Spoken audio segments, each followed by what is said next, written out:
Every child who lives in the Utah foster care system has a story. Many of those stories include abuse, neglect, or in this case, homelessness. News Specialist Ashley Kewish introduces us to Sean, a boy who is now off the streets but is in need of a loving adoptive family.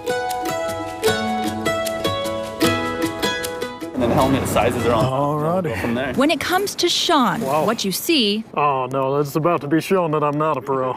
or in this case, what you hear, Oh, I got it. isn't always what you get. That's one thing people learn about me is my voice does not match. This 17-year-old may sound pretty mature, but he's still a kid at heart. Today, he's spending his time at the go-kart track. It just sounded cool. This is the closest he's ever been to driving. Sean doesn't have a driver's license. You have to have someone willing to sign for the insurance, which, you know, isn't exactly a lot of people won't. It's kind of harder to do, especially since I'm a foster kid. He's been in foster care since he was 13 years old, and the road to state custody has been a bumpy one. She kind of took off on her own for a while. My dad kind of had a lot of struggles himself for a while, so kind of getting it all settled, I just ended up being independent.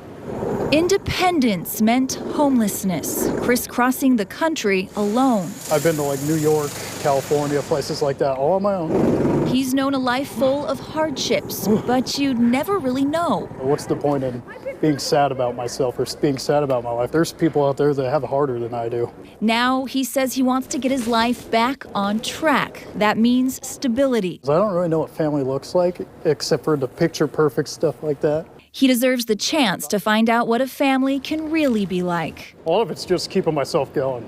I like constantly every day, I'm like, there ain't no one else to do it. I might as well keep myself going. For Wednesday's Child, I'm Ashley Kewish, KSL 5 News. Ashley, thank you. To learn more about Sean or the many other children living in the Utah foster care system right now, go to ksl.com/adopt.